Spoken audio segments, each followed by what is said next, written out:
வசந்த காலம் வந்துவிட்டால் சுற்றுச்சூழல், சுற்றாடல் அழகாக இருப்பதை காண முடியும். வசந்த காலம் வந்துவிட்டால் உலகத்தின் இறுதி தூதர் முஹம்மது ஸல்லல்லாஹு அலைஹி வஸல்லம் அவர்களை இஸ்லாமிய உலகம் அதிகமாக ஞாபகம் செய்கிறது. இந்த இஸ்லாமிய உலகத்திலும் தனி மனிதனிடத்திலும் வாழ்க்கையில் வசந்தம் வந்ததா, அதற்குரிய வழிகள் என்ன என்பதை இந்த ரபியூனில் அவ்வல் மாதம் வசந்த காலத்திலே நாங்கள் சிந்தித்து பார்ப்பது மிக பொருத்தமானதாக இருக்கும்.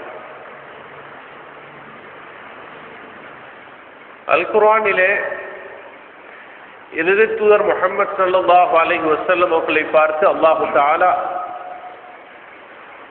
வ இன்னக லஅலா குலுகின் அதீம், மேலும் நிச்சயமாக நபியே நீ மகத்தான நற்குணத்தில் இருக்கிறீர் என்றும் உலக மக்களை பார்த்து அல்லாஹு தஆலா அல் குர்ஆனிலே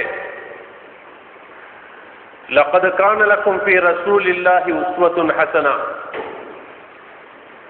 நிச்சயமாக அல்லாஹ்வுடைய தூதரிலே உங்களுக்கு நல்ல முன்மாதிரி இருக்கிறது என்று கூறியிருக்கின்றான். எனவே இந்த அழகிய முன்மாதிரியை ஒவ்வொரு தனி மனிதனும் சமூகமும் தங்களுடைய வாழ்க்கையில் எப்படி கொண்டு வருவது, ரசூலுல்லாஹி ஸல்லல்லாஹு அலைஹி வஸல்லம் அவர்களுடைய வரலாறு, சுயசரிதை பிறப்பு முதல் இறப்பு வரைக்கும் மாணிக்க கல்லை போன்றது. அதை எந்த திசையிலிருந்து பார்த்தாலும் அது பிரகாசம் தரக்கூடியதாகத்தான் இருக்கும். நபி ஸல்லல்லாஹு அலைஹி வஸல்லம் அவர்களுடைய வாழ்க்கையிலே ஒரு சிறுவன் எப்படி ஒரு முன்மாதிரியை பெற வேண்டும் என்று சிந்தித்தால் அவர்களுடைய அந்த சிறுபிராயம் மிகவும் அற்புதமானது, ஆச்சரியமானது, கவலைக்குரியது, சிந்திக்கத்தக்கது. நபி அவர்கள் பிறப்பதற்கு முற்பாடே தன்னுடைய தாய் தந்தையை இழந்து அனாதையாகிவிட்டார்கள். பிறந்து சில வருடங்களிலே தனது தாயையும் இழந்து விட்டார்கள். உலகத்துடைய சீர்திருத்தவாதியாக வந்த கடைசி நபி ஸல்லல்லாஹு அலைஹி வஸல்லம் அவர்கள் தங்களுடைய சிறுபிராயத்திலே தந்தையை காணும் பாக்கியம் அவர்களுக்கு கிடைக்கவில்லை. அதே போன்று தாயுடைய அரவணைப்பிலே இனிமையான அந்த காலத்தை கழிக்கக்கூடிய பாக்கியமும் அவர்களுக்கு கிடைக்கவில்லை. ஆனால்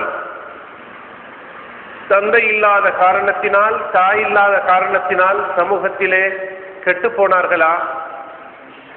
உலகத்துக்கு அவர்கள் மூலம் நன்மைகள் கிடைக்காமல் போனதா என்று கேட்டால், அத்தபனி ரப்பி ஃபஅஹ்ஸன தஅதீபி, எனது இரட்சகன் எனக்கு ஒழுக்கத்தை பயிற்றுவித்தான், மிக அழகிய முறையிலே அந்த ஒழுக்கத்தை பயிற்றுவித்தான் என்று ஸல்லல்லாஹு அலைஹி வஸல்லம் அவர்கள் ஒரு கட்டத்தில் சொல்லும் அளவுக்கு அவர்களுக்கு அல்லாஹு தஆலா ஹிதாயத்தை கொடுத்தான். வவஜதக ضالًا فهدى, நீ எந்த மார்க்கத்தில் இருக்கிறாயோ அந்த மார்க்கம் இல்லாமல் வழி தவறியவராக கண்டு உமக்கு புனிதமிக்க இஸ்லாத்தின் பக்கமாக நேர்வழி காட்டினான் என்று அல்லாஹு தஆலா சூரத்துல் துஹாவிலே சொல்வதை போன்று நபி அவர்களுக்கு அல்லாஹு தஆலா வழிகாட்டினான். ஒவ்வொரு சிறு குழந்தையும் சிறுபிராயத்திலிருந்து அல்லாஹ்விடத்திலே கையேந்தி பிரார்த்திக்க வேண்டும். யா அல்லாஹ், எனக்கு நேரான வழியை காட்டுவாயாக என்று வீட்டிலே பெற்றோர்களை பார்த்து தொழப்பழகக்கூடிய காலத்திலே, பள்ளிவாசலுக்கு வந்து தொழக்கூடிய அந்த பிஞ்சி பருவத்திலே அந்த சின்ன உள்ளங்கள் அந்த சிறு குழந்தைகள் அல்லாஹ்விடத்திலே கையேந்தி பிரார்த்திக்கக்கூடிய பழக்கத்தை சிறுபிராயத்திலிருந்தே உண்டாக்கி கொள்ள வேண்டும்.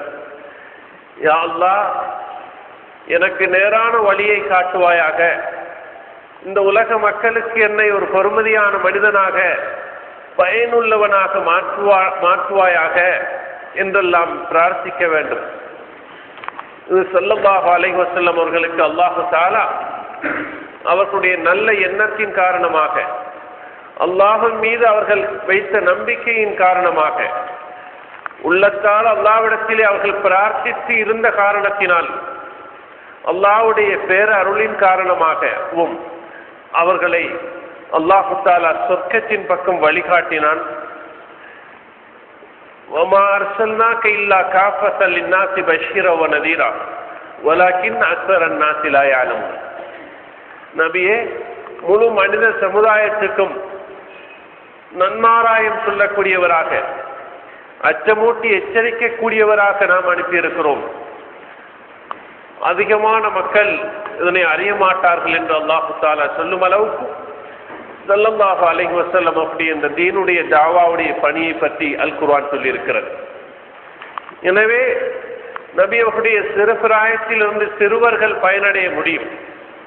மக்காவிலே சிலை வணக்கம் இருந்தது, சூதாட்டம் நிறைந்திருந்தது, மதுபானத்தை தண்ணீரை போன்று அந்த மக்கள் குடித்தார்கள். வீணர்களும் வம்பர்களும் நேரத்தை வீணான முறையிலே கழிக்கக்கூடிய சிறார்களும் மக்காவில் இருந்தார்கள். நபி ஸல்லல்லாஹு அலைஹி வஸல்லம் அவர்கள் மதுபான கிண்ணத்தை தொட்டும் பார்க்கவில்லை, சூதாட்டத்தில் ஈடுபடவில்லை, நேரத்தை வீணான முறையிலே கழிக்கவில்லை. சிறுபிராயத்திலேயே அவர்களுடைய உறவினர்களுடன் சேர்ந்து நடக்கக்கூடியவர்களாக இருந்தார்கள். அப்துல் முத்தலிபுடைய அரவணைப்பிலே, அபூ தாலிபுடைய அரவணைப்பில் இருந்தார்கள், குடும்பத்துடன் சேர்ந்து நடந்தார்கள் என்பது அங்கு விளங்குகிறது. அனாதையாகிவிட்டேன் என்பதற்காக ஊரூராக சுற்றி திரியவில்லை, உறவினர்களுடன் இருந்தார்கள். உறவினர்களுடன் இருந்து கொண்டு அவர்கள் பாரமாக இருக்க விரும்பவில்லை. மக்காவிலே ஸல்லல்லாஹு அலைஹி வஸல்லம் அவர்கள் அந்த அபூ தாலிபுடன் இணைந்து வியாபார முறைகளை படித்துக் கொண்டார்கள். தனது 12ஆம் வயதிலும் பிற்பட்ட காலங்களிலே அவர்கள் 20 வயதுகளை தாண்டியதன் பிற்பாடும் அவர்கள் வர்த்தக பிரயாணங்கள் சிரியாவுக்கு சென்றதாக இஸ்லாமிய வரலாற்றில் நாங்கள் படிக்கிறோம். ஒரு வீணான முறையிலே நேரத்தை கழிக்கக்கூடியவனாக, அந்த குடும்பத்தினர்களுக்கு பாரமாக, தொழிலை கற்றுக்கொள்ளாத, கல்வியை கற்றுக்கொள்ளாத, ஒழுக்கத்தை கற்றுக்கொள்ளாத ஒரு வீணான ஒரு சிறுவனாக, வாலிபனாக ஸல்லல்லாஹு அலைஹி வஸல்லம் அவர்கள் வளரவில்லை. அந்த சிறு பிராயத்திலே, அந்த 12 வயதை நீங்கள் சிந்தித்து பார்த்தால், அந்த வயதிலே தனது அந்த பெரிய தந்தை அபூ தாலிபுடன் சிரியாவுக்கு வியாபாரத்துக்கு சென்றார்கள் என்றால், இந்த காலத்திலே எமது சிறு குழந்தைகள் பெற்றோர்களுக்கு வியாபாரத்திலே உதவியாக இருக்கிறார்களா, தொழிலை பெற்றோர்களிடத்திலிருந்து கொஞ்சம் கொஞ்சமாக கல்விக்கு பாதிப்பு ஏற்படாத விதத்திலே படிக்கிறார்களா என்பதையெல்லாம் ரசூலுல்லாஹ்வுடைய அந்த சிறு பிராயத்துடைய வரலாற்றிலிருந்து நாங்கள் படித்துக் கொள்ள முடியும். மக்காவிலே நபி அவர்கள் ஆடு மேய்க்கக்கூடிய அந்த ஆற்றுடையனாக இருந்தார். நபிமார்கள் பெரும்பாலும் ஆடு மேய்க்கக்கூடிய தொழில் செய்திருக்கிறார்கள். எனவேதான் நபி அவர்கள் அந்த மக்காவுடைய பாலைவன பூமியிலே அந்த சிறு பிராயத்திலே ஆடுகளை மேய்க்கக்கூடியவர்களாக இருந்தார்கள் என்றால் அது எதனை உணர்த்துகிறது? நேரத்தை வீணாக கழிக்காமல் ஒரு தொழிலை சிறு பிராயத்திலிருந்தே கற்றுக்கொள்ள வேண்டும் என்பதைத்தான் ஸல்லல்லாஹு அலைஹி வஸல்லம் அவருடைய அந்த சிறு பிராயத்துடைய வர்த்தக முயற்சிகள், ஆடு மேய்க்கக்கூடிய தொழிலில் அவர்கள் ஈடுபட்ட முறைகள் எல்லாம் எமக்கு சொல்லி தருகிறது. அது மாத்திரமல்ல, மக்காவிலே நபி அவர்கள் எந்த குறைஷி சமூகத்தில் வாழ்ந்தார்களோ அந்த சமூகத்திலே ஒரு மோசமானவராக அவர் வளரவில்லை. ஒவ்வொரு மனிதனும் ரசூலுல்லாஹி ஸல்லல்லாஹு அலைஹி வஸல்லம் அவர்களிலே அழகிய முன்மாதிரி இருக்கிறது என்ற அல் குர்ஆன் வசனத்தை ஆழமாக சிந்திக்க வேண்டும். லகத் கான லக்கும் ஃபீ ரசூலில்லாஹி உஸ்வத்துன் ஹஸனா, அல்லாஹ்வுடைய தூதரிலே உங்களுக்கு முன்மாதிரி இருக்கிறது என்று, அழகிய முன்மாதிரி இருக்கிறது என்று அல்லாஹ் கூறியிருப்பது வாழ்க்கையின் சகல கோணங்களிலுமாகும்.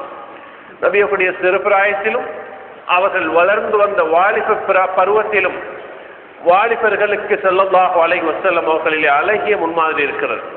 என்ன முன்மாதிரி இருந்தது? மக்காவுடைய பூமியிலே அந்த ஊர் மக்கள் உம்முல் குரா என்று சொல்லக்கூடிய கிராமங்களுடைய தாய் கிராமமாக இருக்கக்கூடிய மக்கமா நகரம் ரசூலுல்லாஹி ஸல்லல்லாஹு அலைஹி வஸல்லம் உடைய சொந்த ஊர். இந்த சொந்த ஊரில் அந்த வாலிபன் ஊரில் நடக்கக்கூடிய பாவங்களை பற்றி நினைத்தார்கள், கவலைப்பட்டார்கள். மக்கா என்ற ரசூலுல்லாஹி ஸல்லல்லாஹு அலைஹி வஸல்லம் உடைய சொந்த ஊர். மக்கள் சிலை வணக்கத்தில் ஈடுபட்டிருந்தார்கள், மதுபானம் அருந்தினார்கள், சூதாட்டத்தில் ஈடுபட்டார்கள், மிருக வதைகளில் ஈடுபட்டார்கள், கோத்திர சண்டைகளில் ஈடுபட்டார்கள், வழிப்பறி கொள்ளை போன்ற தொழில்களில் மோசமான பொருளீட்டல் முறைகளில் ஈடுபட்டார்கள், பெண்களுக்கு அநியாயம் செய்தார்கள்.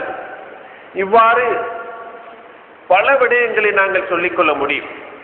இதையெல்லாம் ஸல்லல்லாஹு அலைஹி வஸல்லம் அவர்கள் ஒரு வாலிபனாக இருந்து கொண்டு தனிமையிலிருந்து சிந்தித்தார்கள்.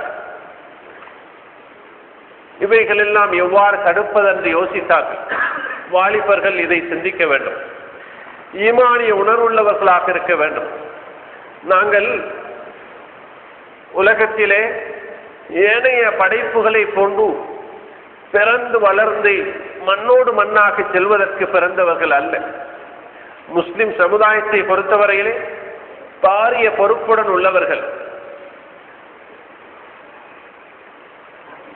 நபி ஸல்லல்லாஹு அலைஹி வஸல்லம் அவர்கள் கடைசி நபியாக மகான முஹம்மது நபா அஹதி மின் ரிஜாலிக்கும் வலாக்கின் ரசூலுல்லாஹி வ காத்தமன் நபியின்.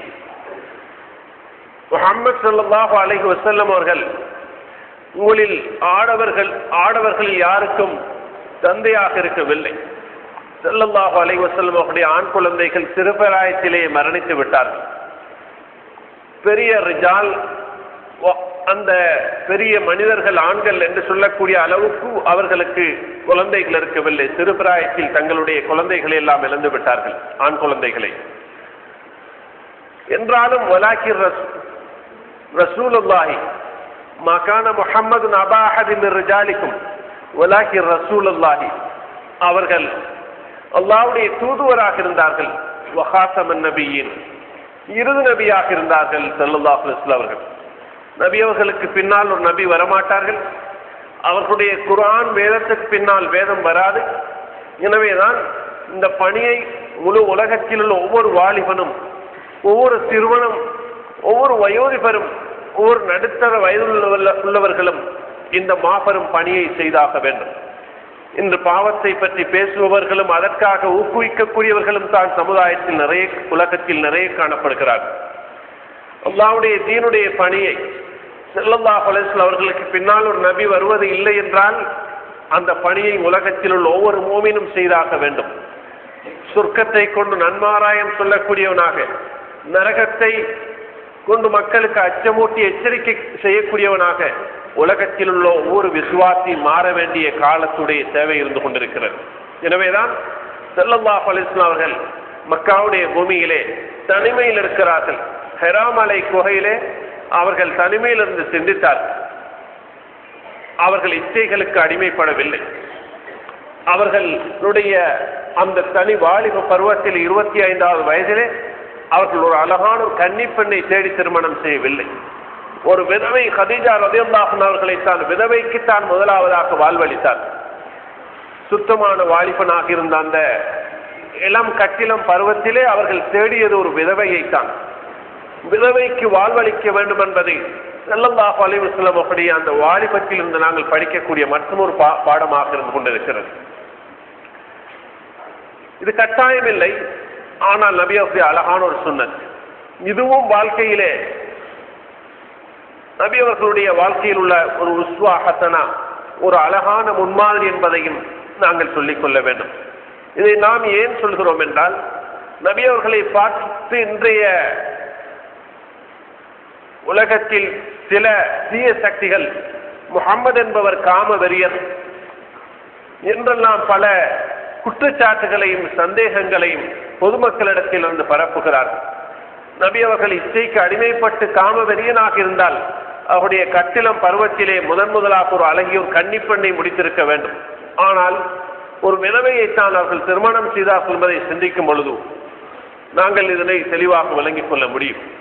அதற்கு பிற்பாடுதான் அவர்களுடைய ஏனைய திருமணங்கள் நடைபெற்றன என்பது நபி அவர்களுடைய இல்லற வாழ்க்கை சம்பந்தமாக நாங்கள் விளங்கக்கூடிய விடயமாக இருந்து கொண்டிருக்கிறது. மக்காவிலே ஹெராமா மலை குகையிலே தனிமையிலிருந்து மக்காவுடைய பூமிக்கு சென்று அந்த ஹெராமலை குகையை ஏறி பார்க்கக்கூடியவர்கள், அந்த மலை இருக்கக்கூடிய இடத்தை நன்கு சிந்திக்கக்கூடியவர்களுக்கு விளங்கும் எவ்வளவு ஒரு கஷ்டமான ஒரு பிரதேசத்திலே, ஒரு பாலைவன பூமியிலே, பாலைவனத்திலே, அந்த காலத்திலே குளிரூட்டிகள் இல்லாத காலத்திலே, அந்த பாலைவன உஷ்ணத்திலே கல்மலையிலே ரசூலுல்லாஹி ஸல்லல்லாஹு அலைஹி வஸல்லம் தனிமையில் இருந்து கொண்டு அந்த ஊர் மக்களுடைய ஈடற்ற உலக மக்களுடைய அந்த நேர்வழி சம்பந்தமாக ஸல்லல்லாஹு அலைஹி வஸல்லம் சிந்தித்திருக்கிறார்கள். இதைத்தான் இன்றைய வாலிபர்கள் சிந்திக்க வேண்டும். மேற்கத்திய நாகரிகமும் ஏனைய உலகத்துடைய ஆசா பாசங்களுக்கும் கட்டுப்பட்டு அதுக்கு அடிமைப்பட்டு தனது வாலிபத்தை வீணாக்குவதை விட ஸல்லல்லாஹு அலைஹி வஸல்லம் அவர்களுடைய வாலிபத்திலே அவர்கள் சமுதாய சீர்திருத்தம் சம்பந்தமாக சிந்தித்தார்கள். இந்த உலக மக்களை இந்த பஞ்சமா பாதங்களிலிருந்து எவ்வாறு பாதுகாப்பது என்பதை பற்றி சிந்தித்தார். இதுதான் வாலிபர்கள் ரசூலுல்லாஹி ஸல்லல்லாஹு அலைஹி வஸல்லம் வரலாற்றிலிருந்து பெறக்கூடிய மற்றொரு அழகிய முன்மாதிரியாக கொண்டிருக்கிறது. பேரன்புமிக்க இஸ்லாமிய சகோதரர்களே, ஸல்லல்லாஹு அலைஹி வஸல்லம் அவருடைய அந்த மக்காவுடைய வாழ்க்கையிலே அவர்களை சார்ந்த சஹாபாக்களும் சிறுபான்மையாகத்தான் வாழ்ந்தார்கள். இந்த உலகத்திலே அதிகமான நாடுகளிலே முஸ்லிம்கள் சிறுபான்மையினர்களாக வாழ்வதை நாங்கள் காணுகிறோம். ஸல்லல்லாஹு அலைஹி வஸல்லம் அவர்கள் மக்காவுடைய வாழ்க்கையிலே அவர்களும் சஹாபாக்களும் சிறுபான்மையினர்களாக வாழ்ந்து கொண்டு அந்த சிலை வணக்கம் புரியக்கூடிய பெரும்பான்மையாக வாழ்ந்த மக்கள் மத்தியிலே எவ்வாறு நடந்து கொண்டார்கள் என்பதை உலகில் சிறுபான்மையாக முஸ்லிம்கள் வாழக்கூடிய நாடுகளிலே அவர்கள் நபி அவர்களுடைய வரலாற்றில் இருந்த அழகிய முன்மாதிரியை பெற்றுக்கொள்ள முடியும். அந்த மக்கமா நகரத்திலே முழுக்க ஸல்லல்லாஹு அலைஹி வஸல்லம் தீனுடைய பணிக்கு உதவி செய்தவர் ஒரு முஸ்லிம் அல்ல, அபூ தாலிப் என்ற சிலை வணக்கம் புரியக்கூடிய அல்லது இஸ்லாத்தை ஏற்றுக்கொள்ளாத ஒருவர் என்பதை நாங்கள் விளங்கிக் கொள்ள வேண்டும். முத்ஐம் இப்னு அதி என்று சொல்லக்கூடிய முஷ்ரிக்குகளுடைய சிலை வணக்கம் புரியக்கூடிய மக்களுடைய மக்கா குறைஷிகளுடைய மற்றொரு தலைவராக இருந்த அந்த முத்ஐம் என்பவரை ஸல்லல்லாஹு அலைஹி வஸல்லம் அவர்கள் ஒரு நேசராக வைத்திருந்தார்கள். அவர்களை கொண்டு அந்த மக்காவிலே அவர்கள் தீனை பரப்புவதற்கு அந்த முத்ஐம் என்ற மாற்று மதத்தவருடன் சகவாசம் வைத்திருந்தார்கள். அபூ தாலிப் என்ற மாற்று மதத்தவருடன் சகவாசம் வைத்திருந்தார்கள். குடும்பத்தவர் என்பது ஒரு புறம் இருக்க, முஸ்லிம் அல்லாதவர் ஸல்லல்லாஹு அலைஹி வஸல்லம் தீனுக்கு உதவியாக இருந்தார்கள் என்பதை நாங்கள் இந்த இடத்திலே சிந்திக்க வேண்டும். எனவேதான் உலகத்தில் முஸ்லிம்கள் சிறுபான்மையாக வாழக்கூடிய நாடுகளிலே ஏனைய பெரும்பான்மையாக இருக்கக்கூடிய மக்கள் மத்தியிலே மிகவும் உது இலா சபீலி ரப்பிக பில் ஹிக்மத்தி வல் மௌஇதத்தில் ஹஸனா, உமது இரட்சகனுடைய பாதையின் பக்கம் நீ ஞானத்துடனும் அழகிய உபதேசத்தின் மூலமாகவும் நீ அழைப்பு விடுப்பீராக என்று அல்லாஹு தஆலா கூறியிருக்கக்கூடிய திருமறை வசனத்தை சிந்திக்க வேண்டும். அடாவடித்தனங்களுக்கு நாங்கள் போகக்கூடாது. நபி அவர்களுடைய அழகிய அந்த தாவாவுடைய வழிமுறையை நாங்கள் கையாள வேண்டும். நாங்கள் மிக தூர நோக்குடன் ஞானத்துடன் விவேகத்துடன் அழைப்பு விடுக்க வேண்டும். வஜாதில்ஹும் பில்லத்தி ஹிய அஹ்ஸன், அழகிய முறையிலே அவர்களுடன் தர்க்கம் புரிய வேண்டும். இஸ்லாத்துடைய யுத்த வரலாறுகளை நீங்கள் படித்து பார்த்தால் இஸ்லாம் வாளால் பரவிய மார்க்கம் இல்லை என்பது உங்களுக்கு தெளிவாக விளங்கும். பத்ர் யுத்தமும் ஹந்தக் யுத்தமும் உஹது யுத்தமும் இஸ்லாத்துடைய ஏனைய அனைத்து யுத்தங்களும் முஸ்லிம்கள் அவர்கள் சண்டையை கிளப்பியவர்கள் அல்ல. வமா அர்சல்னாக இல்லா ரஹ்மத்தன் லில் ஆலமீன், நபியே முழு மனித சமுதாயத்துக்கும் உம்மை அருளாக ரஹ்மத்தாக நாம் அனுப்பியிருக்கிறோம் என்று அல்லாஹு தஆலா சொல்லியிருக்கிறானே, அந்த திருமறை வசனத்தை நாம் நல்ல முறையில் சிந்தித்து பார்த்தால் நபி அவர்கள் மக்களை கொல்லுவதற்காக, அநியாயம் செய்வதற்காக அவர்கள் அனுப்பப்படவில்லை என்பது எமக்கு தெளிவாகும். மனிதர்கள் மாத்திரம் அல்ல, மிருகங்களுக்கு ஸல்லல்லாஹு அலைஹி வஸல்லம் அவர்கள் இரக்கம் காட்டினார்கள்.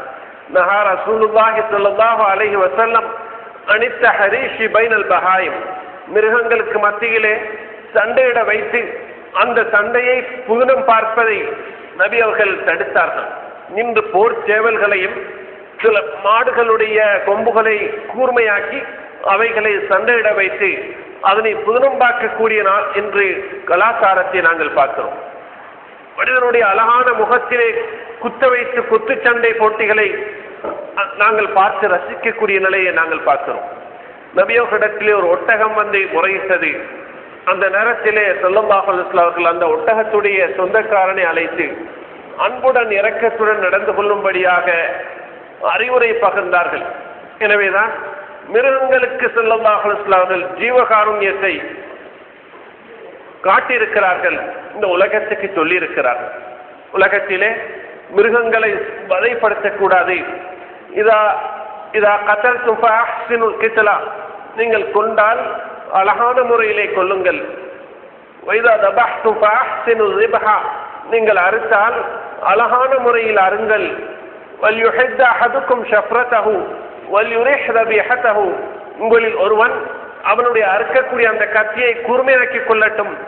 அறுக்கப்படக்கூடிய பிராணியை வேதனை செய்யாமல், சித்திரவதை செய்யாமல் அழகான முறையில் அறுக்கட்டும் என்று ஸல்லல்லாஹு அலைஹி வஸல்லம் அவர்கள் சொன்னார்கள். எனவே உலகத்தில் இன்று மிருகங்களை உணவுக்காக கொல்லக்கூடியவர்கள் கொல்லக்கூடிய முறைகளிலே அழகான கொல்லக்கூடிய முறையை இஸ்லாத்தை தவிர வேற எந்த ஒரு மார்க்கமும் எந்த ஒரு சித்தாந்தமும் அறிமுகம் செய்தது கிடையாது. மின்சாரத்தால் கொள்கிறார்கள், அல்லது இரும்புகளால் அடித்துக் கொள்கிறார்கள், அல்லது வேறு வழிகளில் அதை கொள்கிறார்கள். அவ்வாறு கொள்வதை விட உணவு குழாயையும் சுவாச குழாயையும் அறுத்துத்தான் மிருகத்தை கொள்ள வேண்டும், அல்லாஹ்வுடைய திருநாமத்தை சொல்லித்தான் அறுக்க வேண்டும் என்று ஸல்லல்லாஹு அலைஹி வஸல்லம் அவர்கள் சொல்லித்தந்த இந்த முறை இருக்கிறதே, உலகத்திலே அந்த பிராணி, அந்த மிருகம் மிக சந்தோஷமாக எந்த விதமான வதையும் இல்லாமல் அதனுடைய ரூஹு போகுவதற்குரிய அழகான வழிமுறைதான் இஸ்லாத்திலே சொல்லப்பட்ட அறுப்பு முறை. எனவே ஸல்லல்லாஹு அலைஹி வஸல்லம் அவர்கள் ரஹ்மத்துல் லில் ஆலமீன், உலகத்துக்கு அருளாக வந்தார்கள் என்ற அந்த விடயம் மிருகங்களை அறுக்கக்கூடிய முறையில் கூட இருக்கிறது. அறுக்கக்கூடிய கத்தியை ஸல்லல்லாஹு அலைஹி வஸல்லம் அவர்கள் ஏன் கூர்மையாக்கி சொன்னார்கள்? மொட்டை கத்தியால் அறுத்து மிருகத்துடைய கழுத்திலே நீண்ட நேரமாக அந்த கத்தியை வைப்பதன் ஊடாக அது துன்பமடையும் என்பதை அங்கு உணர்த்தி இருக்கிறார்கள். இவ்வாறு நாங்கள் பல வழிகளில் பார்க்க முடியும் சோர்களே. மாற்று மதத்தவர்களுக்கு இந்த விவகாரங்களை எல்லாம் முஸ்லிம்கள் தெளிவுபடுத்த வேண்டிய காலத்துடைய தேவை இருக்கிறது. விவேகத்துடன் பேச வேண்டும். இரண்டு பேர் பேசக்கூடிய நேரத்திலே ஒருவன் கோபப்பட்டு மற்றவனுக்கு அடிக்கிறான் என்று சொன்னால் அந்த அவசரமாக கோபப்பட்டு அடிக்கக்கூடியவனுக்கு அறிவு இல்லை, அவனிடத்திலே விவேகம் இல்லை, மற்றவனுடன் விவேகமான முறையிலே பேசி வெல்லக்கூடிய அறிவு தானம் இல்லை என்பதுதான் அர்த்தமாகும். எனவேதான் இந்த விடயத்தில் நாங்கள் வெளிப்பாக இருக்க வேண்டும். ஸல்லல்லாஹு அலைஹி வஸல்லம் அவர்களிலே உலக மக்களுக்கு அழகான முன்மாதிரி இருக்கிறது என்று சொன்னால் சகல பகுதிகளிலும் இருக்கிறது. தனி மனித வாழ்வில் இருக்கிறது, குடும்ப வாழ்வில் இருக்கிறது, சமுதாய வாழ்வில் இருக்கிறது. குடும்ப வாழ்வை நீங்கள் எடுத்து பார்த்தால் ஸல்லல்லாஹு அலைஹி வஸல்லம் அவர்கள் குடும்பத்தவர்களை எந்த கட்டத்திலும் அவர்கள் வெறுக்கவில்லை. அபூ லஹபை நீங்கள் எடுத்து பார்த்தால் ரசூலுல்லாஹ்வுடைய சாச்சா, எந்த அளவுக்கு அவர் நபி அவர்களுக்கு ஜென்ம விரோதியாக இருந்தார். ஆனால் குடும்ப விவகாரத்திலே நபி ஸல்லல்லாஹு அலைஹி வஸல்லம் அவர்கள் நிதானமாக நடந்து கொண்டார்கள். அல்லாஹ்வுடைய தீனை யாராவது எதிர்ப்பார்களாக இருந்தால் அல்லாஹ்வுக்காக கோபித்தார்கள், வேறு விடயத்துக்காக ஸல்லல்லாஹு அலைஹி வஸல்லம் அவர்கள் கோபிக்கவில்லை. கஷ்டங்களை எந்த அளவுக்கு சுமந்து கொண்டார்கள். இந்த நாட்டிலே ஏற்படக்கூடிய சிறு சிறு விவகாரங்களுக்காக அல்லது இஸ்லாமிய உலகத்திலே முஸ்லிம்களுக்கு எதிராக தாவாவுடைய வழியில் ஏற்படக்கூடிய சிறு சிறு தீங்குகளுக்காக, துன்பங்களுக்காக பொறுமை இழக்கக்கூடிய நிலையை முஸ்லிம் சமுதாயத்தில் நாங்கள் காணுகிறோம். அழுகிய அந்த ஒட்டகத்துடைய குடலை அந்த நபி ஸல்லல்லாஹு அலைஹி வஸல்லம் அவர்கள் தொழக்கூடிய நேரத்திலே அந்த மக்கள் தலையின் மீது போட்டார்கள் என்று சொன்னால், ஒரு ஒட்டகத்துடைய குடல் எவ்வளவு பெரிதாக இருக்கும் என்பதை நீங்கள் சிந்தித்தால் விளங்கும். ஏனைய பறவைகளுடைய மிருகங்களுடைய குடல்களை போன்ற அல்ல. ஒட்டகத்துடைய குடல்களுடைய அளவு பாரிய அளவில் இருக்கும். அது அழுகி இருந்தால் எவ்வளவு துர்நாற்றம் வீசக்கூடியதாக இருக்கும். ஒரு மனிதன் சுஜூதில் இருக்கக்கூடிய நேரத்திலே உலகத்திலே ஆக சிறந்த இடத்திலே ஆக சிறந்த ரப்புல் ஆலமீனுக்கு மனிதனுடைய உடலில் ஆக சிறந்த தலையாகிய அந்த தலையை பூமியில் வைத்து பணிவை காட்டி சுஜூதில் இருக்கக்கூடிய நேரத்திலே அந்த மக்கள் அந்த அழுகிய ஒட்டகத்துடைய குடல்களை போட்டார்கள் என்று சொன்னால், நபி அவர்கள் அந்த தலையை தூக்கிக் கொள்ள முடியாமல் அந்த துர்நாற்றத்துக்கு மத்தியிலே அல்லாஹ்வை சுஜூது செய்து கொண்டிருக்கக்கூடிய அந்த நிலையை நீங்கள் நிதர்சனமாக சிந்தித்து பார்த்தால் ஒரு எவ்வளவு கவலையான, எவ்வளவு மிக படுமோசமான செயல் என்பதை நீங்கள் விளங்கிக் கொள்ள முடியும். இது தாவாவுடைய வழியிலே ஸல்லல்லாஹு அலைஹி வஸல்லம் அவர்கள் சந்தித்த துன்பங்கள். மக்காவிலே அவர்களுடைய ஓரிரு மாதங்கள் அல்ல, 13 வருட வாழ்க்கையில் எவ்வளவு கஷ்டப்பட்டார். ஷியாபு அபி தாலிபிலே, அபு தாலிப் பள்ளத்தாக்கிலே பல வருடங்களாக நபி அவர்களும் அவர்களுடன் சார்ந்தவர்களும் சாப்பாடு இல்லாமல், குடிப்பதற்கு போதிய அளவு தண்ணீர் இல்லாமல், அந்த பாலைவன உஷ்ணத்திலே தங்களை தற்காத்துக் கொள்வதற்குரிய வழிமுறைகள் இல்லாமல், குளிர் நேரத்திலே குளிரை பாதுகாத்துக் கொள்ளக்கூடிய வழிமுறை இல்லாமல், சிறு குழந்தைகள் போதிய அளவு சாப்பாடு இல்லாமல் பல வருடங்களாக ஒப்பாரிவிட்டு அழுத அந்த காட்சிகள், பால் கொடுக்கக்கூடிய தாய்மார்கள் குழந்தைகளுக்கு பால் ஊட்டுவதற்கு உடலிலே போதிய அளவு இல்லாமல் பட்ட கஷ்டங்கள், இது அந்த மக்கமா நகரத்திலே பெரும்பான்மை சமூகத்தவர்கள் ஈமானை அல்லாஹ்வை நம்பிய காரணத்தினால் அந்த மக்களுக்கு கொடுத்த சொல்லொன்னா துன்பங்கள். இந்த துன்பங்கள், நாங்கள் இந்த துன்பங்களை, இவ்வாறான துன்பங்களை அடைந்திருக்கிறோமா? எனவேதான் அல்லாஹ்வுடைய தீனுடைய பணிக்காக, அல்லாஹ்வுடைய தீனுக்காக நாங்கள் நேரத்தை செலவழிக்கக்கூடிய நேரத்தில் படக்கூடிய கஷ்டங்களில் ஸல்லல்லாஹு அலைஹி வஸல்லம் அவர்களுடைய பொறுமை எங்களுக்கு அழகிய முன்மாதிரி. அந்த விடயத்தில் அந்த பொறுமையை நாங்கள் கையாள வேண்டும். அவசர புத்தி கொள்ளக்கூடாது. மக்காவிலே ஸல்லல்லாஹு அலைஹி வஸல்லம் அவர்கள் 360க்கும் மேற்பட்ட சிலைகளை தான் அந்த கஅபாவில் மேற்பகுதியிலும் அதனுடைய சுற்றுப்புறங்களிலும் மக்கள் வைத்திருந்தார்கள். இப்ராஹிம் நபி அலைஹிஸ்ஸலாம் அவர்கள் ஈராக்குடைய பூமியிலே அந்த சிலைகளை எல்லாம் உடைத்து துகளாக்கி அந்த பெரிய சிலையுடைய கழுத்திலே கோடரியை தொங்க விட்டதை போன்று நபி ஸல்லல்லாஹு அலைஹி வஸல்லம் அவர்கள் மக்கமா நகரத்திலே சிலைகளை எல்லாம் எடுத்த அடுப்பிலே உடைத்தெறியவில்லை. அந்த 2 காலத்துக்கும் இடையிலே வித்தியாசம் இருக்கிறது. அது இப்ராஹிம் நபி அலைஹிஸ்ஸலாம் ஈராக்குடைய பூமியிலே அந்த காலத்தில் அவர்கள் கையாண்ட அந்த பிரசார தாவாவுடைய அணுகுமுறை வேறு. காத்தமுன் நபியின் கடைசி நபி ஸல்லல்லாஹு அலைஹி வஸல்லம் அவர்கள் மக்கமா நகரத்திலே அந்த சிலை வணக்கம் புரியக்கூடிய மக்கள் மத்தியிலே அந்த சிலைகள் இருக்கக்கூடிய காட்சிகளை எல்லாம் பார்த்து, கஅபாவை மக்கள் நிர்வாணமாக வலம் வந்த காட்சிகளை எல்லாம் பார்த்து, இன்று எத்தனையோ உலக நாடுகளில் சிலை வணக்கம் நடக்கிறது, நிர்வாணமாக மக்கள் அந்த சிலைகளை வணங்கக்கூடிய காட்சிகளை நீங்கள் காண்பது மிக அரிதாக இருக்கும். ஆனால் மக்காவில் அது நடைபெற்றுக் கொண்டிருந்தது. நபி அவர்கள் எடுத்த அடுப்பிலே சிலைகளை உடைக்கவில்லை. அவர்கள் மிக தூர நோக்கத்துடன் நடந்து கொண்டார்கள்.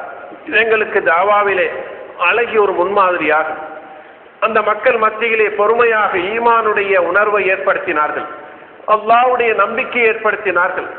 கபருடைய வாழ்க்கை, மறுமையுடைய அந்த மறுமை நாள் பற்றிய விவகாரங்களை மக்களுடைய உள்ளங்களிலே விதைப்பதற்காக அயராது கஷ்டப்பட்டார்கள். எந்த மக்கள் சிலைகளை வணங்கினார்களோ அந்த மக்களுடைய கைகளாலேயே மக்கா வெற்றியின் பொழுது அந்த சிலைகளை துகளாக உடைத்தெறிந்த தாவாவுடைய தூரநோக்குள்ள அணுகுமுறை ஸல்லல்லாஹு அலைஹி வஸல்லம் அந்த தாவாவுடைய வரலாற்றில் இருக்கிறது. இந்த அழகிய வழிமுறையை முஸ்லிம்கள் கையாள வேண்டும். லக்கத் கான லக்கும் ஃபீ ரசூலில்லாஹி உஸ்வத்துன் ஹஸனா, அல்லாஹ்வுடைய தூதரிலே நிச்சயமாக உங்களுக்கு அழகிய முன்மாதிரி இருக்கிறது என்று சொன்னால் இந்த முன்மாதிரியை ஸல்லல்லாஹு அலைஹி வஸல்லம் வாழ்க்கையின் சகல கோணங்களிலும் நாங்கள் பார்க்க வேண்டும்.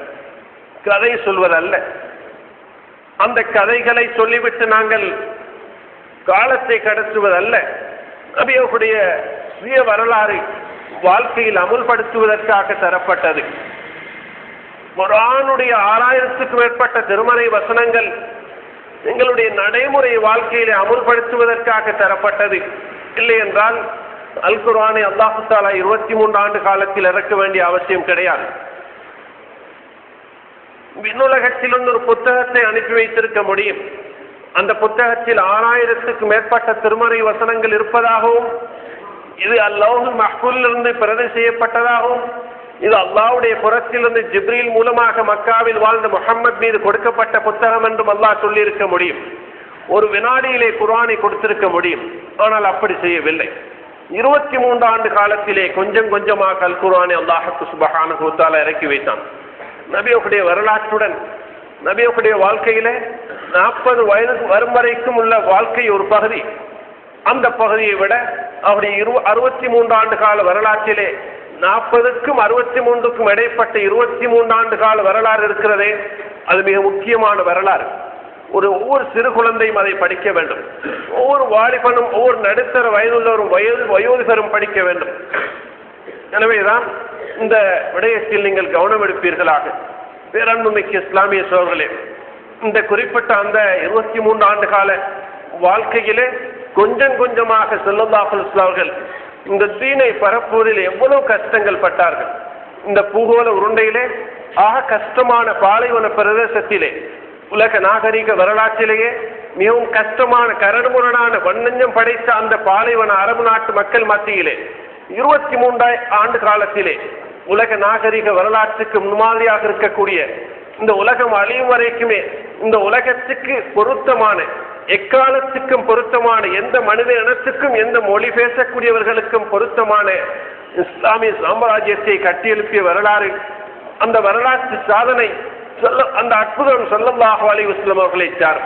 மூசா அலைஹிஸ்ஸலாத்தை போன்று வெறுமனே அற்புதங்களாலோ அல்லது ஈசா அலைஹிஸ்ஸலாத்தை போன்று வெறும் அற்புதங்களாலோ ஸல்லல்லாஹு அலைஹி வஸல்லம் அவர்கள் அவருடைய தீனை பரப்பவில்லை. மிகவும் கஷ்டப்பட்டு அவர்கள் பரப்பினார்கள். நபியுடைய அவர்களுக்கு கொடுத்த அற்புதம் அறிவியல் சார்ந்த அற்புதம். அல் குர்ஆனுடைய முதல் வசனம் இக்ரா, நீ படிப்பீராக, வாசிப்பீராக, நீ கல்வியை தேடுவீராக என்றுதான் அமைந்திருக்கிறது. எனவே அல் உம்மத்துல் முஹம்மதியா என்ற இந்த கடைசி நபியுடைய சமுதாயத்துக்கு அல்லாஹு தஆலா கொடுத்த அற்புதம் அறிவியல் அற்புதமாகும். அல் குர்ஆனுடைய 6000க்கும் மேற்பட்ட வசனங்கள் கால ஓட்டத்திலே விஞ்ஞானமும் தொழில்நுட்பமும் உலகத்துடைய எத்தனையோ இன்னொரு கலைகள் முன்னேறி வந்த இந்த வரலாறு நடுக அல் குர்ஆனுடைய எந்த ஒரு சூறாவோ, எந்த ஒரு ஆயத்தோ, எந்த ஒரு சொல்லோ, எந்த ஒரு எழுத்தோ அல் குர்ஆனுடைய ஒரு புள்ளியை கூட யாரால் மாற்ற முடியாது. கால ஓட்டத்திலே அது பொய்ப்பிக்கப்படாத அற்புதமாக அல் குர்ஆன் இருக்கிறது. தௌராத் வேதமும், இன்ஜீல் வேதமும், ஜபூர் வேதமும் அல்லாஹ் தஆலாவினால் அன்று எவ்வாறு இறக்கப்பட்டதோ அந்த நிலையில் இன்று இல்லை. அல் குர்ஆனை பொறுத்தவரையில் இன்னா நஹ்னு நஸல்னா ذிக்ர வ இன்னா லஹு லஹாஃபிதுன், உபதேசமாக அமைந்திருக்கக்கூடிய அல் குர்ஆனை நாங்கள் தான் இறக்கி வைத்தோம், அதனைத்தான் நாங்கள் பாதுகாப்போம் என்று அல்லாஹ் தஆலா சொல்லியிருக்கிறான். அல் குர்ஆனை பாதுகாக்கக்கூடிய பொறுப்பை ரப்புல் ஆலமீனான் அல்லாஹ் தஆலா எடுத்துக்கொண்டான். அல் குர்ஆன் உலகத்தில் உள்ள அத்தனை குர்ஆன் பிரதிகளை ஒன்று சேர்த்து இஸ்லாமிய விரோதிகள் பற்ற வைத்தாலும் முஸ்லிம்களுடைய உள்ளங்களில் உள்ள குர்ஆனை பற்ற வைக்க முடியாது. தௌராத் வேதத்தை பாடமிட்டவர்கள் மிக குறைவு. அல் குர்ஆனை பாடமிட்டவர்களை பல லட்சக்கணக்கான பாடமிட்ட ஹாஃபிஸ்களை உலகமெங்கும் அல்லாஹ் தஆலா வைத்திருக்கிறான். முஸ்லிம் நாடுகளில் மாத்திரமல்ல, முஸ்லிம்கள் சிறுபான்மையாக வாழக்கூடிய நாடுகளிலும் அல்லாஹ் தஆலா இந்த குர்ஆனை பாதுகாத்திருக்கிறான். உலகத்தில் புதிய புதிய கண்டுபிடிப்புகள் வரும்போதெல்லாம் அல் குர்ஆனுடைய வசனம் அதற்கு தாக்கு பிடிக்கிறது. அல் குர்ஆனுடைய வசனம் புதிய கண்டுபிடிப்புக்கு மாற்றமாக அமைகிறது என்று யாராவது சொன்னார்களாக இருந்தால் புதிய கண்டுபிடிப்பில் கோளாறு இருக்கிறதே அல்லாமல் அல் குர்ஆனில் கோளாறு இல்லை. அல் குர்ஆனுடைய எத்தனையோ வசனங்களுடைய அற்புதங்களை இந்த உலக விஞ்ஞானம் இன்னும் கண்டுபிடிக்கவில்லை. கால ஓட்டத்தில் அது கண்டுபிடிக்கப்படும். எனவேதான் ஸல்லல்லாஹு அலைஹி வஸல்லம் இந்த அவாவுடைய அணுகுமுறை, மக்காவுடைய வாழ்க்கை, மதீனாவுடைய வாழ்க்கையில் நிறைய படிப்பினைகள் இருக்கின்றன. மக்காவிலே முஷ்ரிக்க சிலை வணக்கம் புரியக்கூடியவர்கள் மாத்திரம் இருந்தார்கள். மதீனாவுடைய சமூக அமைப்பை நீங்கள் சிந்தித்து பாருங்கள் சோழர்களே. நயவஞ்சவர்கள் அல் மஸ்ஜிது நபவியில் இருந்தார்கள். ஸல்லல்லாஹு அலைஹி வஸல்லம் அவர்களுக்கு பின்னால் நயவஞ்சகர்கள் முனாஃபிக்கள் என்று சொல்லுதார்கள். நபியுடைய சபையிலே நயவஞ்சகர்கள் இருந்தார்கள், யூதர்கள் இருந்தார்கள். உலகத்தில் ஆக மோசமானவர்கள் என்று சொல்லப்படக்கூடிய யூதர்கள் அவர்கள் இருந்தார்கள். எனவேதான் அந்த யூதர்களுடன் ஸல்லல்லாஹு அலைஹி வஸல்லம் எவ்வளவு விவேகமாக நடந்து கொண்டார்கள் என்பதை நீங்கள் அந்த வரலாற்றில் படிக்க முடியும். இதையெல்லாம் விட மிகப்பெரிய அற்புதம் என்ன தெரியுமா? ஸல்லல்லாஹு அலைஹி வஸல்லம் அவர்கள் சுலைமான் அலைஹிஸ்ஸலாத்தை போன்ற ஒரு செல்வந்தராக இருக்கவில்லை. கஷ்டப்பட்ட ஒரு ஏழையாகத்தான் ஸல்லல்லாஹு அலைஹி வஸல்லம் அவர்கள் இருந்தார்கள். அல்லாஹும்ம அஹ்யினி மிஸ்கீனன் வ அமித்னி மிஸ்கீனா, யா அல்லாஹ் என்னை ஒரு ஏழையாகவே வாழ வைத்து ஏழையாகவே மரணிக்க செய்வாயாக என்று ஸல்லல்லாஹு அலைஹி வஸல்லம் அவர்கள் பிரார்த்தித்த பிரார்த்தனை அவருடைய நடைமுறை வாழ்வில் உண்மையானதாக இருந்தது. அவர்கள் பிறக்கும் பொழுது அனாதையாக பிறந்தார்கள், ஏழையாக இருந்தார்கள். சிறு பிராயம் ஏழ்மையான முறையிலே கழிந்தது. அவர்கள் ஒரு மக்காவுடைய சீமாட்டி ஹதீஜாவை திருமணம் செய்தாலும் அந்த செல்வங்களை எல்லாம் அல்லாஹ்வுடைய பாதையில் வாரி வழங்கினார்கள். உலகத்திலே அல்லாஹ்வுடைய தீனை நிலைநாட்டுவதற்கு ஒவ்வொரு செல்வந்தனும் ரோஷம் அடைய வேண்டும். மக்காவுடைய சீமாட்டி ஹதீஜா ரலியல்லாஹு அன்ஹா அவர்கள் அந்த செல்வத்தை அள்ளி வாரி வழங்கினார்கள். அப்துர் ரஹ்மான் இப்னு அவுஃப் போன்ற மக்காவுடைய மிகப்பெரிய செல்வந்தர்கள் அல்லாஹ்வுடைய பாதையில் அள்ளி செலவழித்தார்கள். என்று உலகத்துடைய செல்வந்தர்களை நீங்கள் சிந்தித்து பார்த்தால் கவலைப்பட வேண்டும் சகோதரர்களே. அழகான வீடுகளை கட்டுவது, அழகான வாகனங்களை வாங்குவது, தோட்டம் தோப்புகள் வாங்குவதை, கடைகள் உருவாக்குவதை, மிகப்பெரிய ஆடம்பரமான வாழ்க்கையை வாழ்வதை தான் சிந்திக்கிறார்கள். இந்த தீன் செத்து கொண்டு செல்கிறது. அல்லாஹ்வுடைய தீன் அது உலகத்திலே மரணித்துக் கொண்டு செல்கிறது. பாவங்கள் அதிகரித்துக் கொண்டே செல்கின்றன.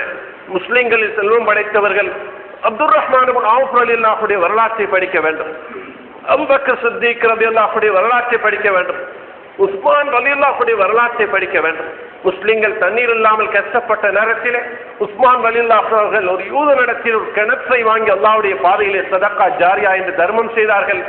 அதிலிருந்து முஸ்லிம் சமுதாயம் பயனடைந்ததாக இஸ்லாமிய வரலாற்றில் படிக்கிறோம். எனவேதான் ஸல்லல்லாஹு அலைஹி வஸல்லம் வரலாற்றிலே அவர்களுக்கு நேரத்துக்கு சாப்பிடுவதற்கு சாப்பாடு கிடையாது. உலகத்துடைய தலை சிறந்த நபி அவர்களுக்கு அவருடைய வீட்டிலே அவருடைய வீட்டுடைய சாப்பாட்டுடைய ஒழுங்குமுறைகளை நீங்கள் படித்து பார்த்தால் ஆடம்பரமான சாப்பாடு ஸல்லல்லாஹு அலைஹி வஸல்லம் சாப்பிட்டது கிடையாது. அப்படி சாப்பிடக்கூடிய கொஞ்சம் ஆடம்பரமான சாப்பாடுகள் சாப்பிட கிடைத்தாலும் அல்லாஹ்வுக்கு கடுமையாக ஷுக்ர் செய்வார்கள், நன்றி செலுத்துவார்கள். அவருடைய ஆடைகளை பற்றி சிந்தித்து பாருங்கள். நபியுடைய ஆடைகள் மிக எளிமையானதாக இருந்தது. வீட்டில் அவர்கள் அவருடைய ஆடைகளை ஒட்டு போட்டு அவர்கள் உடுக்கக்கூடியவர்களாக இருந்தார்கள். அவர்கள் வீட்டிலே மனைவிக்கு உதவியாக இறைச்சி வெட்டி கொடுப்பார்கள், வீட்டை சுத்தம் செய்வார்கள். சமுதாயத்திலே வீரனாக இருந்த ஸல்லல்லாஹு அலைஹி வஸல்லம் வீட்டில் ஒரு சிறு குழந்தையை போன்று வீட்டு வேலைகளிலே மனைவிக்கு உதவியாக இருந்தார்கள். பிள்ளைகளுடன் நெருக்கமானவர்களாக இருந்தார்கள். சமுதாயத்திலே அமீனா சித்திக் என்று நம்பிக்கைக்குரியவர், உண்மையாளர் என்று சொல்லக்கூடிய அளவுக்கு பொது சமூக விவகாரங்களிலே மக்களுடைய பொருட்களை பாதுகாத்து கொடுத்தார்கள். அவர்களுக்கு தேவையான பொருட்களை வாங்கி கொடுத்தார்கள். நாணயமாக நடந்து கொண்டார்கள். இது ஒவ்வொரு மனிதனும் வாழ்க்கையிலே படிப்பினையாக பெறுவதற்கு, முன்மாதிரியாக பெறுவதற்குரிய விடயம் சோழர்களே. அது மாத்திரமல்ல, அவருடைய வீடு மிக எளிமையானதாக இருந்தது. மக்காவில் அவருடைய வீட்டையும் மதீனா நகரத்தில் அல் மஸ்ஜிது நபவியிலே நபி அவர்கள் அடக்கப்பட்டிருக்கக்கூடிய இடம் தான் அவர்கள் வாழ்ந்த இடம்.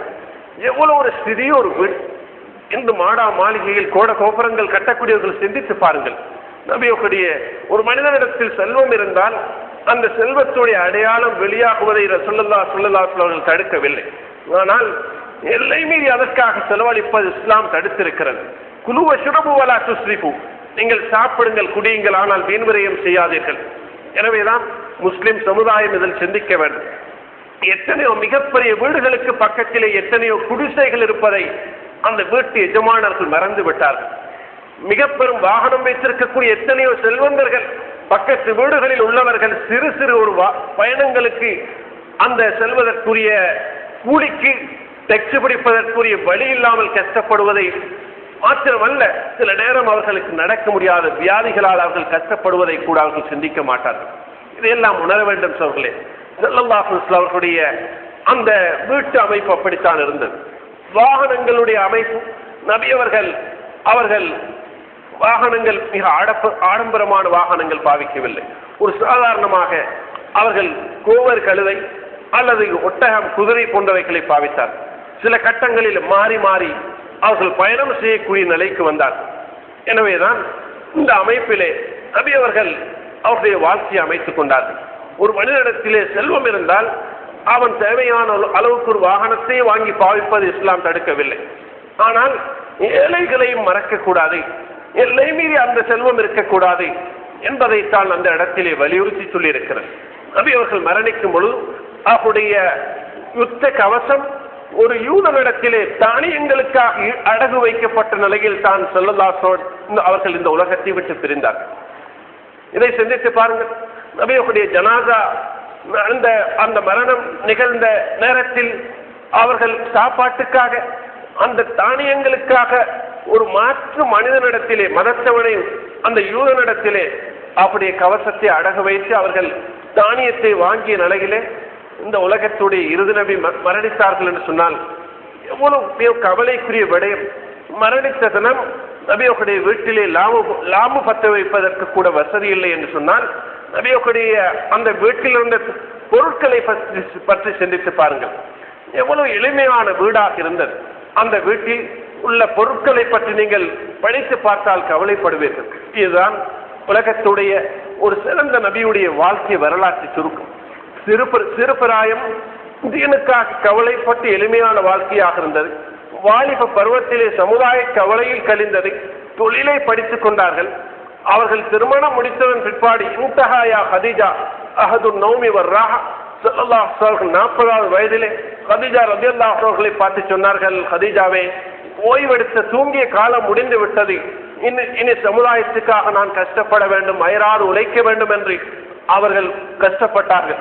பகல் காலங்களிலே சமுதாயம் என்ற கடலிலே நீந்தினார்கள். இரவு காலங்களில் அல்லாஹ்விடத்திலே கண்ணீர் வடித்து எனது சமுதாயம் என்று கண்ணீர் விட்டு அழுதார்கள்.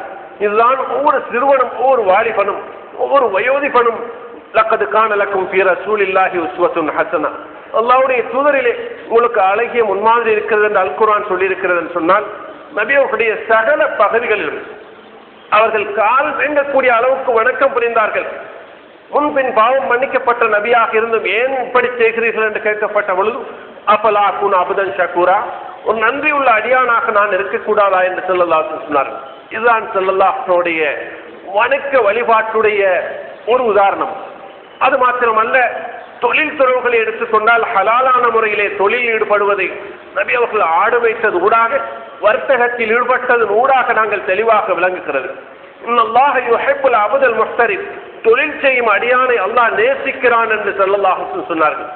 சோம்பேறிகளாக இருக்கக்கூடாது என்பதை அங்கு சொல்லப்பட்ட விடயம்.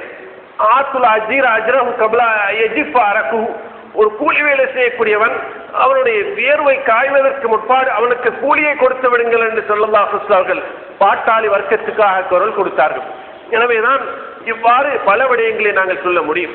அது மாத்திரமல்ல, அப்படி இல்லற வாழ்க்கையை எடுத்துக்கொண்டால் அவர்கள் கைருக்கும் கைருக்கும் லியா அஹ்லிஹி வான கைருக்கும் லியா அஹ்லி, உங்களில் சிறந்தவன் தனது குடும்பத்தவர்களிடத்திலே சிறந்தவனாக இருப்பவன் தான், நான் எனது குடும்பத்தவர்களிடத்தில் சிறந்தவனாக இருக்கிறேன் என்று ஸல்லல்லாஹு அலைஹி வஸல்லம் சொன்னார்கள்.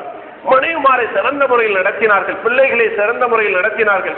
ஒரு மனைவி அல்ல, 9 மனைவிக்கு மேற்பட்ட மனைவிகளை வைத்து ஸல்லல்லாஹு அலைஹி வஸல்லம் அவர்கள் மிக அழகான முறையில் இல்லற வாழ்க்கையை நடத்தினார்கள் என்பதை சிந்திக்கும் பொழுது எங்களுடைய குடும்ப வாழ்க்கையை சீராக்க வேண்டும் என்பதற்கு ஸல்லல்லாஹு அலைஹி வஸல்லம் வரலாற்றில் முன்மாதிரி இருக்கிறது. அது மாத்திரமல்ல, அந்த பண்பாடுகளை பொறுத்தவரையிலே இன்னமா போய்ஸ்துலி உத்தமிம மக்காரிமல் அஹ்லாக், உயர்ந்த பண்பாடுகளை குணங்களை உலகத்தில் பூரணப்படுத்துவதற்காகத்தான் நான் அனுப்பப்பட்டேன் என்று ஸல்லல்லாஹு அலைஹி வஸல்லம் சொன்னார்கள். எனவே உலகத்தில் முஸ்லிம் சமுதாயங்கள் மத்தியிலே, முஸ்லிம்கள் சிறுபான்மையாக வாழக்கூடிய நாடுகள் மத்தியிலே உயர்ந்த குணமுள்ளவர்களாக, பண்பாடுள்ளவர்களாக நாங்கள் இருக்க வேண்டும் சோர்களே. அந்த பண்பாடுகள் வாட்களால் இந்த இஸ்லாத்தை பரப்புவதை விட உயர்ந்த பண்பாடுகளால், இரும்பை காந்த சக்தி இழுப்பதை போன்று உயர்ந்த பண்பாடுகளால் இந்த நாட்டில் மாற்று மதத்தவர்களை நாங்கள் இஸ்லாத்தின் பக்கம் இழுப்பது ஒரு புறம் இருக்க, முஸ்லிம்கள் நல்லவர்கள் என்ற உணர்வை அவர்களுடைய உள்ளங்களிலே ஆழமாக விதைப்பதற்கு உயர்ந்த பண்பாடுகளுக்கு மிகப்பெரிய சக்தி இருக்கிறது என்பதை அரபிய தீபகற்பத்தில் ஸல்லல்லாஹு உயர்ந்த பண்பாடுகள் எமக்கு எடுத்து சொல்கின்றன. இவைகள் அனைத்துக்கும் மேலாக கடைசியாக ஸல்லல்லாஹு தாவாவுடைய வாழ்க்கை, தீனுக்காக அவர்கள் தன்னை அர்ப்பணித்த தன்மை முஸ்லிம்களிடத்தில் கட்டாயம் இருந்தாக வேண்டும். உலகம் அழியும் வரைக்கும் ஒரு நபி வருவது கிடையாது. எனவே ஒவ்வொரு முஸ்லிமும் ஒவ்வொரு மோமினும் இந்த தீனுக்காக நான் செய்யக்கூடிய தொழில் ஊடாக, எனக்கு அல்லாஹு தஆலா தந்திருக்கக்கூடிய ஞானத்தின் ஊடாக, கல்வியின் ஊடாக, எனக்கு தந்திருக்கக்கூடிய ஆற்றல் ஊடாக, நான் குழந்தையாக இருக்கலாம், வாலிபனாக இருக்கலாம், வயோதிபனாக இருக்கலாம், இந்த உலகத்தில் பாவம் நிறைந்த இந்த உலகத்திலே இந்த தீனிலே நிலைநாட்டுவதற்காக நான் என்ன செய்ய முடியும் என்பதை சிந்தித்து பார்க்க வேண்டும். தற்காலிகமான பிரச்சனைகளை கண்டு நாங்கள் அஞ்ச வேண்டிய அவசியம் கிடையாது சகோதரர்களே. இந்த நாட்டிலும் உலகத்தின் எந்த நாடுகளிலும் முஸ்லிம்களுடைய பள்ளிவாசல்கள், மதரசாக்கள், முஸ்லிம்களுடைய இருப்புகள் சம்பந்தமாக யாரும் தகவல்கள் கேட்கலாம். நாங்கள் அஞ்ச வேண்டிய அவசியம் கிடையாது. முஸ்லிம்களுக்கு இந்த நாட்டிலும் வேறு நாடுகளிலும் வாழ்வதற்கு உரிமை இருக்கிறது. இந்த நாட்டை பொறுத்தவரையில் 1000 ஆண்டுகளுக்கு மேலாக நாங்கள் வாழ்கிறோம் என்ற உரிமை இருக்கிறது. யாரும் தகவல் கேட்கிறார்கள் என்பதற்காக நாங்கள் அஞ்சி பயந்து சாக வேண்டிய அவசியம் கிடையாது. இந்த நாட்டுடைய பாதுகாப்பு துறையோ அல்லது இந்த நாட்டுடைய உயர் அரசியல் பீடமோ எங்களுடைய கடவுள்கள் அல்ல. நாங்கள் தற்காலிக உலகத்தில் வாழ்ந்து கொண்டிருக்கிறோம். நாங்கள் பயந்து சாக வேண்டிய, அவன் தகவல் எடுக்கிறான், அவன் பதிகிறான், இதை கேட்கிறான் என்று நீங்கள் பயப்பட வேண்டிய அவசியம் கிடையாது. உலகத்துடைய இந்த நாட்டுடைய பாதுகாப்பு துறையோ எந்த துறையாக இருந்தாலும் சரி, அல்லாஹ் ரப்புல் ஆலமீன் என்பதை அவர்கள் மறந்துவிடக் கூடாது. அபரஹத்துல் அஷ்ரம் யமன் தேசத்திலிருந்து மக்காவுடைய காபத்துல்லாவை இடிக்க வந்த மிகப்பெரிய படை அல்லாஹு தஆலா பறவைகள் மூலமாக அழித்து நாசமாக்கிய வரலாற்றை நாங்கள் படித்த வீரமிக்க சமுதாயத்தில் உள்ளவர்கள் முஸ்லிம்கள். நாங்கள் அஞ்ச வேண்டிய அவசியம் கிடையாது. அல்லாஹ்வுக்கு சுஜூது செய்வதை தவிர யாருக்கும் நாங்கள் பணிய மாட்டோம். இது தீவிரவாத பேச்சல்ல, உண்மையான அல்லாஹு தஆலாவை நம்பிய ஒவ்வொரு மனிதனும் அறிய வேண்டிய உண்மை. ஆனால் நிதானமாக நாங்கள் நடந்து கொள்ள வேண்டும். யாரு தகவல் கேட்டாலும் நீங்கள் சொல்ல முடியும், முஸ்லிம் சமய கலாச்சார திணைக்களத்தில் முஸ்லிம்கள் சம்பந்தமான அனைத்து தகவல்களும் இருக்கின்றன. யார் வந்தாலும் நாங்கள் அஞ்ச வேண்டிய அவசியம் கிடையாது. இன்று பள்ளிவாசல்களையும் மதரசாக்களையும் பதிவு செய்வதற்கு எத்தனையோ உண்மையான சக்திகளும் அரசாங்க தரப்பில் உள்ளவர்களும் வருகிறார்கள், பொய்யானவர்களும் வருகிறார்கள். நாங்கள் அரசாங்க தரப்பிலிருந்து வந்தவர்கள் என்றெல்லாம் சொல்கிறார்கள். நீங்கள் அஞ்ச தேவையில்லை, சொல்லுங்கள். அனைத்து தகவல்களும் முஸ்லிம்களுக்கு ஒரு திணைக்களம் இருக்கிறது, அங்கு இருக்கிறது, அங்கு போய் எடுத்துக்கொள்ளுங்கள். அழகான முறையில் சொல்லுங்கள், பயப்பட தேவையில்லை சகோதரர்களே. எங்களுக்கென்று ஒரு ஈமானிய உணர்வு இருக்க வேண்டும். நாங்கள் அதற்காக முட்டி மோதிக்கொள்ள வேண்டிய அவசியம் கிடையாது. ஹுதைபியா உடன்படிக்கை முஸ்லிம்கள் பணிந்து நடந்தார்கள், சபருடன் பொறுமையாக இருந்தார்கள் என்பதற்கு உதாரணம். ஆனால் நபி அவருடைய வரலாறு முழுக்க ஹுதைபியா உடன்படிக்கை இல்லை. பத்ர் யுத்தம் நடந்தது, கந்தக் யுத்தம் நடந்தது, உஹது யுத்தம் நடந்தது, இஸ்லாமிய யுத்தங்களும் நடந்திருக்கின்றன. பொறுமையாகவும் ஸல்லல்லாஹு அலைஹி வஸல்லம் அவர்கள் இருந்தார்கள். எல்லை மீறி வரக்கூடிய நேரத்திலே பொறுமை இழந்து வாழ் தூக்கிய கட்டங்களும் வந்திருக்கிறது. எனவே இரண்டுக்கு மத்தியில் எங்களுடைய வாழ்க்கை அமைப்புகளை நாங்கள் ஆக்கிக் கொள்ள வேண்டும். அவசரப்பட்டு நிதானம் இழந்து முஸ்லிம்களை தாரவாக்கக்கூடிய நிலைக்கும் நாங்கள் ஆக்கிக் கொள்ளக்கூடாது. நாங்கள் ஒற்றுமையாக இருக்க வேண்டும் என்ற விடயத்தையும் ஸல்லல்லாஹு அலைஹி அந்த சீராவில் இருந்து, நபி அவருடைய ஹுதைபியா உடன்படிக்கையிலிருந்தும் இஸ்லாமிய யுத்தங்களிலிருந்தும் நாங்கள் படிக்கிறோம் என்பதையும் இந்த இடத்திலே ஞாபகம் கொள்ள வேண்டும்.